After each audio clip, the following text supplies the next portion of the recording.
The beginning of a war where the dead are piled up and the weapons used by each side are used to hide their weaknesses is the result of an incident on December 7, 1941. The person who watched the scene in horror is called Desmond. About 16 years ago, two brothers named Desmond and Hath grew up in Bagan province. Because of their crazy father, their brother was considered invincible by the environment. His father was a veteran of the war and had been a great warrior for 11 years after losing 3 of his friends in a fierce battle. He was always the one who would fight with his 2 sons, who were always playing. At this time, Desmond, who was being beaten, hit his brothers with a stone. Looking at his brother, who was unconscious because of his actions, he was deeply shocked and thought that he had killed his brother. In the midst of his father's words, who usually punished the winner in a fight, he only stared at the text of the 10 Commandments, which says that one should not kill. Desmond realized that the child who was in trouble in the mother tongue could not be solved by punishing him, and he assured Desmond that everything would be fine. The sound of his parents arguing all night made his father cry. The sound of his parents arguing all night makes Yo hate his father. When he goes to his mother, who is crying and upset, and asks why his father hates them, he explains that he hates himself and that he is very different from before the war. 15 years later, Desmond is attending church regularly in his small town. At this time, due to the noise outside, he looks out and sees a man who is driving a car and is bleeding profusely. He takes his car to the hospital. When the doctor examines the bleeding patient, he recognizes that Desmond's car saved his life. Because of these words, when he follows the doctor's procedures in the hospital, the thought comes to his mind that this is what he wants to do, and that it will save him from the pain. In addition, a girl with a smile that cannot be removed from the hospital, he unconsciously approaches her. For the army he stared at the girl who warned him that the military medical examination place was on the other side, and he replied that this was the place to donate blood. Thus, after failing in love for the first time in his life, his body also produced blood for the first time. After that, he firmly informed the family that he was going to marry the beautiful girl Dora the Shoe, whom he had met in the hospital after giving birth. He asked her to go to the hospital to donate blood again to see Dora, but she refused because she only had 2 days left. So he needed to get his blood back, so he told her that he had been practicing all night for this. He then revealed that no matter where he was, he would always be fascinated by Dorothy's face. The broadcasts were not even important for the moment he was staring at Dorothy's face. A few years later, the eldest son went to the army to defend the country without even informing his parents. His father, who had also started in a new uniform, started talking about the atrocities during the war, and drove his son away from the restaurant. After gaining Dorothy's position, he began studying medicine. After a while, Dorothy was informed that he had signed up to serve as a medical student to save people. Suddenly and shocked, Dorothy stopped opposing Desmond's wishes and promised to marry him if he returned at the first opportunity.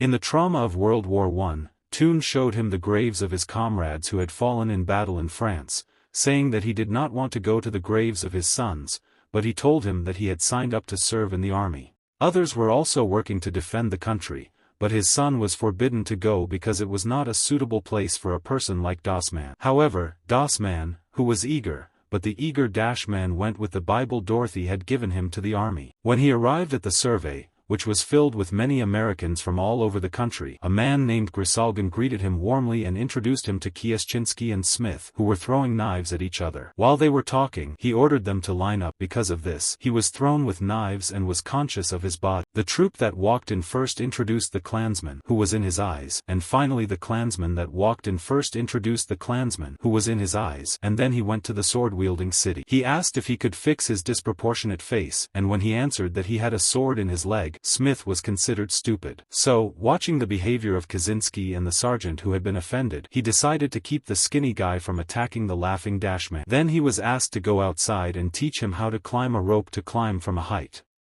Everyone practiced as instructed by the troop, but the trooper was accused of being a fool and of not listening to the trooper who was driving him crazy.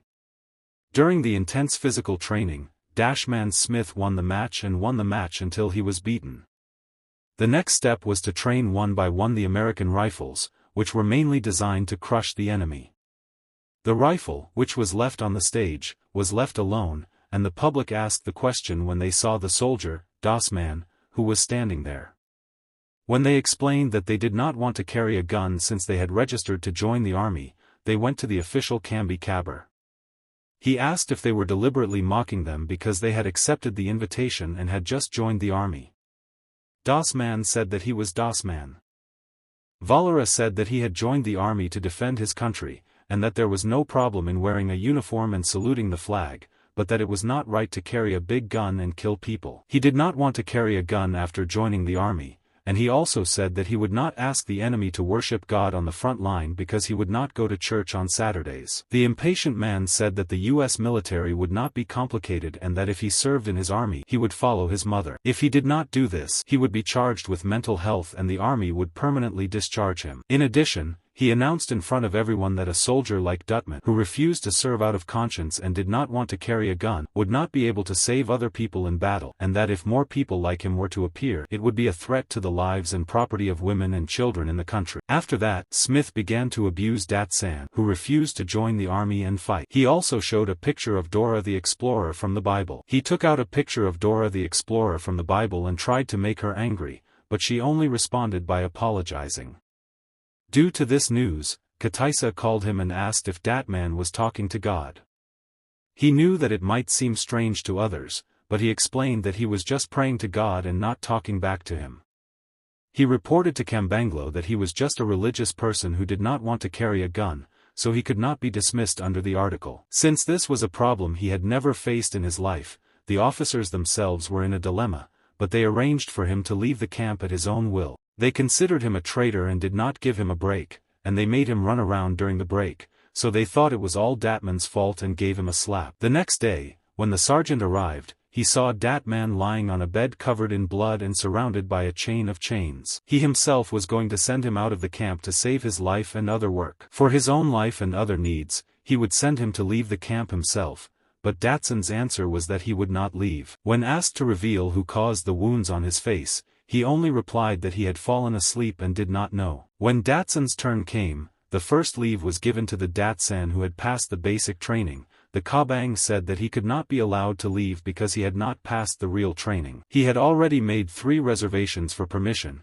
and he was already preparing to marry his girlfriend Dorothy this afternoon. When he asked again, he said that he would sign if Real was close. When it was difficult for Desmond, who did not want to carry a deadly weapon, Tinglo continued to pressure him to leave the camp without doing anything meaningless. Finally, Real, if he refuses to accept the offer, he will be tried and imprisoned for the rest of the war, but he is again threatened. Dorothy, who is waiting for the wedding, has to cancel the wedding because Desmond did not arrive on time. Dorothy, who is waiting for the wedding, has to cancel the wedding because Desmond did not arrive on time, but some people refuse to accept the fact that they have to face reality. Desmond, who is in prison, is very angry about the situation that has gone wrong. After a while, Kambati arrives and he is also a person who believes in other people according to the scriptures, but he is still hanging in the details and asks Desmond what will happen if everything he values is destroyed. Desmond couldn't answer such a meaningful question. Although he couldn't answer such a meaningful question, he replied that he felt like his values were being taken away for no reason. So, the war wouldn't end if he just beat the Japanese who were attacking his troops with a Bible and gave up Desmond's life. So he confessed his guilt, left the army, and prayed at home. The world, which would not let him go, tried to bring Dorothy to prison and take her to court. It wasn't worth being punished for such a trivial matter. He didn't deserve to be punished for a trivial matter, so he urged them to keep the gun and not mix up God's laws with reality. Desmond said that if he didn't live by his faith, he wouldn't know how to live, and he wouldn't be the man Dorothy saw in his eyes, so he only asked how they could live together. Since she couldn't explain it herself, she contacted Desmond's parents and asked them to plead guilty and be discharged from the military. Desmond would definitely go to prison for his beliefs. Unable to explain herself, she contacted Desmond's parents and informed them that the military wanted to force him to confess and dismiss him, and that Desmond had decided to stay in prison for his beliefs. The restless father of the pilot insisted that he be allowed to think about his former captain. On the other hand, Desmond, who was to be tried, was told that he could now go home and relax after this incident, so he went to the military court to understand. He did not sit next to the soldiers who had directly arrested him, but his mother listened to the orders that he should not sit next to the soldiers who had directly arrested him. They were forced to confess and prepare for the death penalty, but the decision of the military court that he was innocent led to a difficult and lengthy hearing. He was asked to give the envelope that arrived on time to Dorothy, but he was told that only the relevant person was allowed to enter the military court. When he was questioned for disobeying the orders of the commander who had ordered him to be armed, since the Pearl Harbor attack, the young men they wanted to see had been ordered to be armed for the country by the Japanese. When asked about the defiance of the mother of the car boarder, Pearl said that since the attack, the young men they wanted to fight for their country had wanted to fight the Japanese, and that the two young men in their small town had been rejected and died. He said that while other people were fighting and dying, he was not at home and that he was a soldier who would not take his own life to protect his country. While Datsun accepted Datson's conviction, he said that he could not change the charge, but his father intervened. He said that he respected the veteran, who had received 2 medals of honor, but that he would not be allowed to enter if he was not still serving. He said that he understood the current laws of the U.S. military and that the basic laws of the organization had been formulated by him in World War I to protect his people, and asked him to leave. In the letter from the retired general in Washington, D.C., the congressman said that in a letter from the retired general in Washington, D.C., the Congressional Act protected the defendant from desertion and stated that he would forfeit all his rights, including the right to bear arms, so the Carton and the Crown were dismissed, and Detman was allowed to go to war without arms to defend himself. Thus, as promised to Dorothy, they were married on their first day of leave. In May 1944, a large group of American soldiers arrived at the Pacific Ocean from the Pacific Ocean. A few of the Detmans who were advancing were stopped and then saw the soldiers turning back. Then, when Carton said that they would join the 16th Army, everyone was shocked. When the 10,000-year-old army was resting, he asked who the new commander of the 16th Army, Detman, who had come to join them, was. Applause. The 3 soldiers, including the commander, were asked what the situation was like on the front line, so the battlefield, which had been destroyed 6 times out of 6, was very rugged and harsh. The Japanese there never gave up and were always dying, and they were even given extra bonuses if they shot the soldiers, so they advised the Red Cross to release a poison. Thus, their goal, the Hat Goi Hill, was reached. If they could capture this hill, they would have to take Okinawa. If they could capture Okinawa, the Japanese would have been defeated. For now, they said, they would take a break to turn the fleet around. Judging by the fire from the 16-inch caliber cannons, it was said that no one would survive, but a soldier from the 16th Infantry Division said that the Japanese were still alive. After the naval attacks, the trenches were confirmed and ordered to climb the hill. Before reaching the top, the soldiers of the infantry were bleeding profusely. They slowly approached through the smoke and saw the terrible deaths one by one. After a month of intense fighting, the ground became covered in dead bodies, followed by the sound of stones and small arms of the enemy who did not know where to start. The enemy's small arms began to destroy them from where they were. The wounded were screaming in agony, and the enemy's small arms began to destroy them. The dead man helped the wounded and helped the smith who was approaching the enemy. He tried to save the people whose lower arms were cut off, but there were still other wounded, so Shader gave him morphine and went to search. The dead man promised to save the wounded man who had been tied to the ladder and called for the ambulance. The mid was afraid and gathered. The soldier called out to Holly that if he didn't kill himself, he would be killed. Unable to accept the words that he would die before he could reach the bottom, Dashman only asked the people he had rescued to go down. Thinking that they were invisible to them and that the enemy couldn't see them, Smith, who had come after them, dealt with the approaching Japanese while the soldiers were fighting. Since they had to endure the heavy Japanese fire, which was so heavy that they couldn't lift their heads, they had to carry it on their shoulders. The remaining concrete wall was left standing, and Smith was asked to deal with it manually, but the Japanese hit it with heavy weapons, so Smith went closer and fired. When Banger, who was closing his eyes, was not there, the battle changed to close quarters, with swords being used. Datman went after the unconscious Auntie, and they won the first battle of the War of Desire with many victories, and the Navy took a short break. Datman did not know where the Japanese might be, so he did not leave alone and ordered everyone who did not speak English to be killed. Datman was thinking about saving the wounded. When he could not stop him, Smith came with him and brought food and drinks and put them in one. This time, he did not mock Datman who was looking at Dorothy's photo, but he asked him to sleep for a while because he would build a shelter. When he looked around due to the green light, he saw many Japanese soldiers coming and killing them. City, who had not given up yet, tried to seduce Dat-man with one hand to hold her. Dat-san, who had been fighting for many years, had become a barbarian. After years of fighting, he feared that his father would become a drunkard. He didn't see the problem in his brother's beatings, but he confessed that he had shot his father repeatedly in his mind, aiming a gun at him in anger when his mother was beaten. He explained that it was because of that moment that he swore to God that he would never pick up a gun again. The next morning, the Japanese imperial soldiers, who had fled with the son and died, had to retreat before the Americans had time to prepare. Since he could not take it anymore, he sent his own men to the location and asked for a pass. He tried to retreat down the mountain before the gunfire could be fired. The Japanese, who had rushed in with grenades, were killed by the Japanese who had rushed in with spears. Smith was also punished. While fighting with Caliber, Smith, who had been fighting for his life, fainted, saying that he was afraid, so Darth Maul carried him and ran away, but before he could go down the mountain, Smith died. While everyone, including Katingo, ran away in fear, Darth Maul, who was left alone, said that he did not understand what God wanted him to do, and decided to go to the soldiers who were shouting for help. Most of the soldiers who were in shock and those who had retreated, said that the colonel wanted to see him, and he asked the two soldiers to help him. The colonel wanted to see most of the wounded soldiers and the retreating ones, so he left two soldiers on the hill to watch the Japanese. He was carrying them to the foot of the mountain alone, using the rope method that he had been ridiculed for. As they were carrying them one by one, there were about 100 people left on the mountain, so the captain ordered them to stop, giving the Japanese a chance. So every time Dat-man tried to save him, the Japanese went first.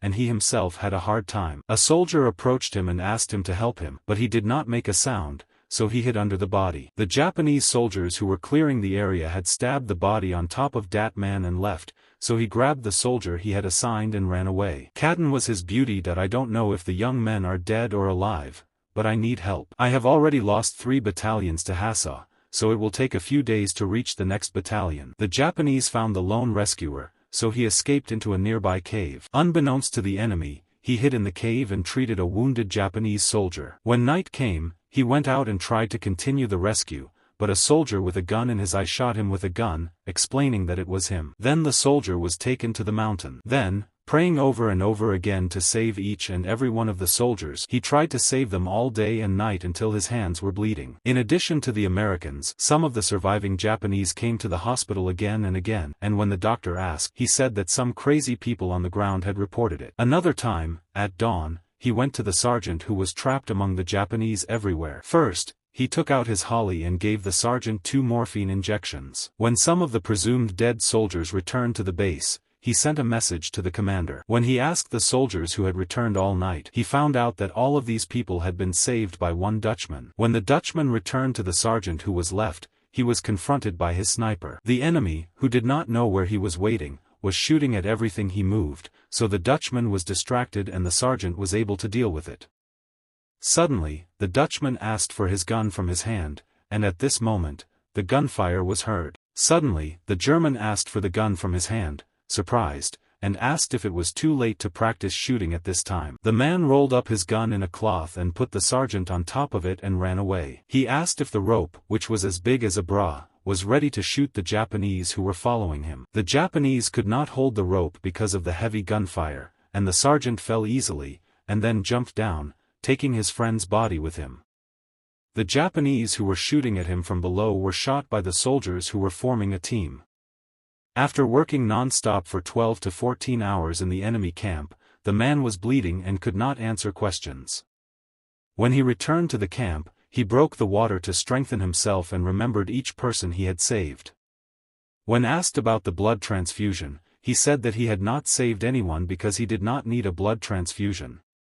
At this time, the captain, who had seen a lot of mistakes in his life, who had never judged anyone wrongly in his life, asked for forgiveness because he had made a wrong decision about Daphne, who had fulfilled his duties more than other citizens. In addition, there was an attack on Hassau tomorrow, Saturday, and although he knew Daphne's religious beliefs, the other soldiers, who believed in the gods who helped him on the battlefield, refused to go up without food. Thus, he was ridiculed for not carrying a weapon. Daphne, a doctor who had been ridiculed for not carrying a weapon and sent to the post-war office, became an important member of the 3rd Battalion's cavalry regiment. When the general asked him why he was late for the attack that was supposed to be held 10 minutes ago, he only replied that he was waiting for the prayer. They confidently rushed into the attack led by Daphne. The soldiers, who had previously been afraid, were now bravely defeating the enemy because they knew that Desmond would come to their rescue in any situation. The Japanese, who were being crushed on all sides, raised their flags and emerged from their bunkers. However, they did not want to surrender but instead threw suicide bombs, and the Desmond standing nearby was injured as he cleared the bombs. When his leg was completely burned, he could not find the Bible that Dorothy had given him in his pocket, so another soldier went to find it. When the entire leg was completely amputated, the book given to him by Dorothy was not found in the bag, so another soldier went to look for it. The Japanese chief, who had taken a dagger from the box of the Inmaya's honor, chose death rather than being killed by a sword. He informed Katten that the dagger had been taken, and he returned the book to the base of the mountain. The Battle of Okinawa lasted 83 days, from April 1, 1945, to June 22, 1945. The 30th Infantry Regiment landed on the 29th of the previous month, applause, and on May 5, in the Battle of Hattau Beach, he single-handedly rescued 75 wounded soldiers. Among those who refused to take up arms because of their wounds, the brave soldier, under the blows of the battle, he was awarded the highest civilian honor in the United States for his bravery and dedication. He was the first person to refuse to fight for his country because of his love and loyalty. He was awarded the highest civilian honor in the United States for his bravery and dedication. He lived happily with Dorothy until her death in 1911. He was famous, but he lived a humble life. He often attributed all his successes to God, and he prayed repeatedly that every time he saved someone, he would save another. He was the one who encouraged him to take up arms. He said that if he had taken up arms, he would not have been able to defend himself. But he finally realized that he was one of the bravest people in the world. On March 23, 2006, at the age of 87, Alabama passed away at home.